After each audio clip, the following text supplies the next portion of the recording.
They said he wasn't even a real veteran. Just the janitor in his old uniform, clinging to medals no one remembered. That's what one parent muttered when he walked into the gym, slow, quiet, and invisible. He didn't react. He never does. Just nodded politely, took his seat in the back row, and rested the manila envelope across his lap, the one his daughter had begged him to bring. No one knew what was inside.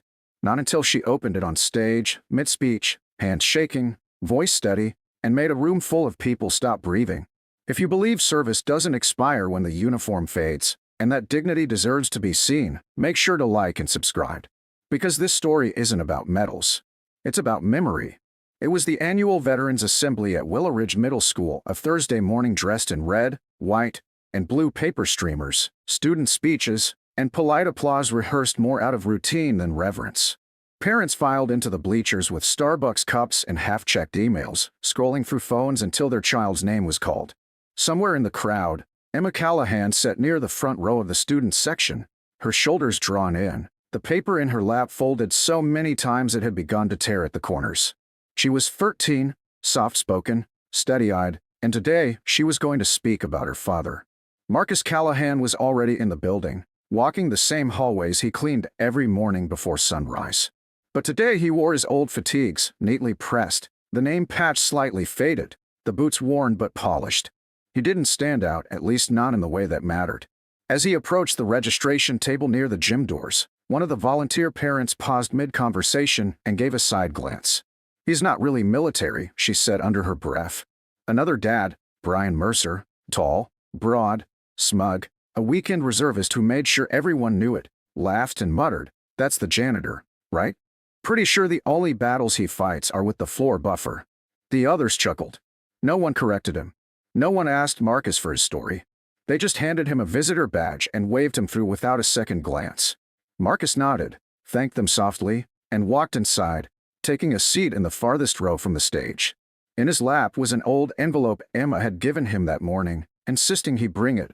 "For the end of my speech," she'd said. He hadn't opened it. He didn't need to. He knew what was in there. It wasn't medals. It was context. The assembly started with the principal thanking those who served. One student spoke about her grandfather's helicopter missions in Vietnam. Another read a poem about courage. There were some polite nods, scattered applause. But no one looked at the man sitting silently in the back, whose eyes never left his daughter as she stood and climbed the stage. Emma unfolded her paper, adjusted the microphone, and took a slow breath. She was supposed to read her tribute word for word, what they had practiced in class. But something changed when she looked up. Maybe it was the way the audience fidgeted, already assuming what kind of story she'd tell. Maybe it was the way her father sat alone, hands folded tightly over that envelope. Or maybe it was the comment she'd overheard when she arrived, the one about some people wearing uniforms just to feel important. Either way, Emma didn't read the speech. She folded it in half and tucked it into her pocket.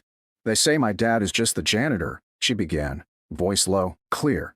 "They say he pushes a mop and wears old boots and has nothing to do with real soldiers." The gym shifted. Parents stopped scrolling. Some students looked up. But what they don't know is that he once carried 2 soldiers on his back while wounded, across a live combat zone, and refused a med-evac until his unit was accounted for. A ripple moved through the room. Emma's hands trembled as she opened the envelope and pulled out a laminated photocopy of a military commendation, faded but legible. They don't know he was awarded the Bronze Star with Valor, or that the scar on his shoulder isn't from an accident. It's from pulling another man out of a burning transport truck in Fallujah. She held the paper up. He never tells anyone that. Not because he's hiding it, but because he doesn't need a microphone to prove who he is. The silence that followed was sharp, awkward, humbling. Even the gym's old ventilation hum seemed to pause. Emma took a breath and looked directly at the section where the parents Saturday, some people serve, then shouted. Others serve, then sweep your hallways because they'd rather be useful than remembered. She folded the commendation gently, placed it back in the envelope, and looked down. "I'm proud of my father. Not because he was a soldier, but because he still is." She stepped back from the mic. For a moment, no one moved. Then the applause started, not scattered, not polite, but rising, deliberate, until even the teachers stood. Brian Mercer clapped last, eyes lowered. No one made eye contact with Marcus. But now, when they looked in his direction, they saw him. Not the uniform. Not the envelope. Him. And for the first time in years, he stood a little taller, not for himself, but for the girl who made them all remember what real honor looks like when it isn't wearing stars. The assembly ended, but the silence it left behind carried further than any bell could reach. Parents filed out quietly, some whispering, others too stunned to speak. Emma descended from the stage with the envelope still clutched in her hand, the paper slightly crumpled now, but somehow more sacred than any certificate pinned on the walls. As she stepped down, she caught sight of her father still seated in the last row, his posture calm but different, like something had settled, not in his bones, but in the way the room finally saw him. A few students brushed past her and murmured, "That was amazing," or, "I didn't know that about your dad." But Emma didn't stop to acknowledge them. She made her way straight to Marcus, who stood without a word, took the envelope from her gently, and nodded. That nod, barely there, carried more weight than any speech either of them could have given. As the gym began to empty, Brian Mercer lingered near the back corner, arms crossed, eyes narrowed, his smirk long vanished. A teacher approached Marcus awkwardly, unsure what to say. "I didn't know," she began, but her words faded. Marcus just gave her the same quiet nod he gave the principal every morning while mopping the entryway. He wasn't angry. He wasn't vindicated. He was steady. Later that afternoon, during cleanup, Emma stayed behind under the pretense of helping, but really, she just wanted to walk the halls with him like she used to before middle school made her self-conscious. As Marcus wheeled the trash bin through the east wing, they passed by a pair of sixth graders practicing a trumpet duet. One of them paused, pointed, and asked his friend, "Isn't that the soldier?" Emma smiled quietly. She didn't correct them. And Marcus? He just kept walking. That evening, something strange happened. A faculty group chat, a space usually reserved for rescheduling staff meetings or coordinating bake sales, lit up with a scanned copy of the commendation Emma had held up on stage. No one knew who had sent it, but the subject line read, "We should have known better." Over the next few hours, others chimed in. "I always thought he was ex-military, but didn't want to pry. He's the reason our security drill ran smooth last fall. He spotted the latch delay before anyone else. My husband said Callahan briefed their entire team back in '09 when he was active duty." Stories began bubbling up. Small details. Acts of foresight, precision, calm. Things Marcus never took credit for, just did. On Monday, someone taped a folded thank you card to the janitor's closet. Inside were signatures from half the faculty. On Tuesday, one of the student council members asked Emma if her dad might be willing to help lead the 8th grade history trip. "We thought maybe he could explain the veteran memorials," the teacher said. But Emma hesitated, because something was shifting not just outside, but inside Marcus, too. That night, over dinner, he reached into a box Emma had never seen before. He slid it across the table toward her slowly. "I wasn't going to show you this until you were older," he said softly. Inside was a worn leather notebook, edges cracked, pages stained. Emma opened it carefully. There were letters, some finished, some not.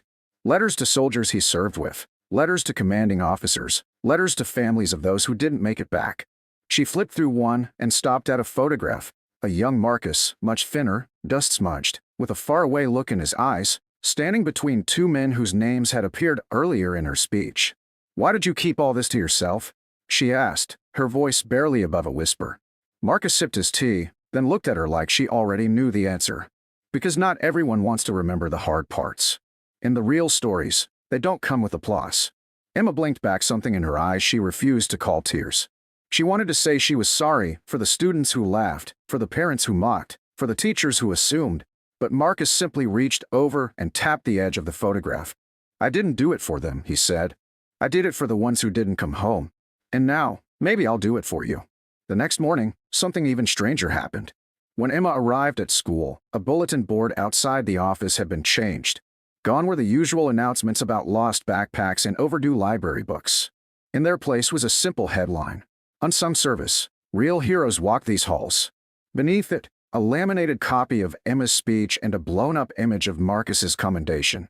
Someone had even added a quote at the bottom, one Emma hadn't said, but somehow fit perfectly. "Not all uniforms are meant to be seen.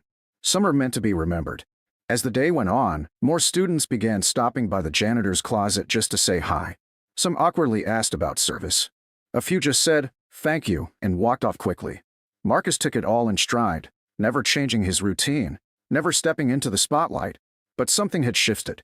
At lunch, Emma overheard Brian Mercer being corrected by another parent. He wasn't just a janitor, Brian. He was a squad leader in the 23rd Infantry. You can Google it. Marcus never heard that part. But Emma did. And that night, as they stood outside under a sky dusted with stars, she asked him if he ever missed it. The uniform, the structure, the missions. He was quiet for a long time before answering. I miss the men. I miss the ones who followed when it mattered. But no, I don't miss being saluted. I miss being needed. Emma looked up at him and said the words that finally broke through his armor, the ones he had never expected to hear in this life. You still are. More than ever. He didn't reply. He didn't need to. He just put his arm around her, pulled her in close, and stared at the night sky in silence. A soldier, a janitor, a father, and now something even more permanent. A man whose story had finally begun to be told. 3 days after the assembly, a black SUV pulled up outside Willow Ridge Middle School at 7:14 a.m., unannounced. It idled for a moment under the flagpole, engine humming beneath the stillness of morning dew, before the rear door opened and a tall woman in full Class A military uniform stepped out, crisp, pressed, deliberate. Colonel Regina Ward, Division Liaison for Veteran Affairs, had come not for a ceremony, not for publicity, but because a scan of the Bronze Star commendation Emma had held up had landed on her desk with a yellow sticky note attached. Why doesn't this man have anything in our local veteran archive? What followed was a brief but pointed internal search that revealed something troubling. Marcus Callahan had declined formal recognition during discharge. He never attended his own unit's final commendation dinner. His name appeared only once on a deployment citation tucked into a stack of archived PDFs no one had touched in years. And yet, his name appeared in dozens of after-action reports, as a stabilizing force during ambushes, as a field strategist improvising under blackout conditions, and in one handwritten statement from a junior medic that simply said, "He gave me the only working radio when I couldn't stop the bleeding." Colonel Ward had read the file twice before deciding she'd make the visit herself. She didn't call ahead. She didn't bring cameras. She brought something far heavier. As she entered the main office, the secretary, startled by the bars and ribbons, stammered, "Can I help you?" Ward simply replied, "I need to speak with Marcus Callahan. Now, please." Word traveled fast, and by third period, half the staff and most of the students had heard about the uniformed officer in the main hallway. Emma heard her name over the intercom and practically sprinted from her locker, heart pounding, unsure if something was wrong. She turned the corner just in time to see her father standing by the trophy case, shoulders squared, facing the colonel. Colonel Ward held a dark blue velvet box in one hand, and in the other, a manila folder that looked decades old.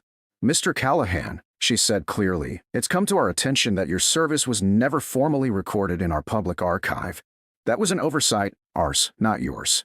And today, we'd like to correct it, with your permission." Marcus blinked slowly. Emma stood a few feet behind, breath caught in her throat.